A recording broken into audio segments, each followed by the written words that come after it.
聖經精髓，神言傳世，恩澤萬民。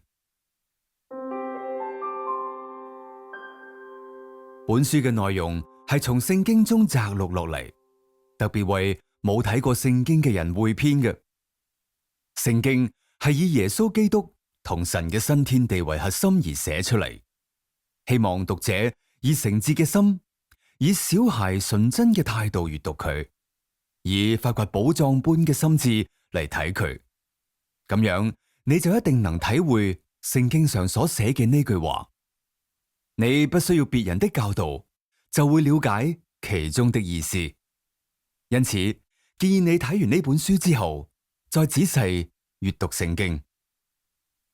聖經係神所默示嘅，佢賜俾我哋得救嘅智慧，對於傳授真理、暴露罪惡、糾正錯誤、指示正確嘅人生方向，都有莫大嘅益處。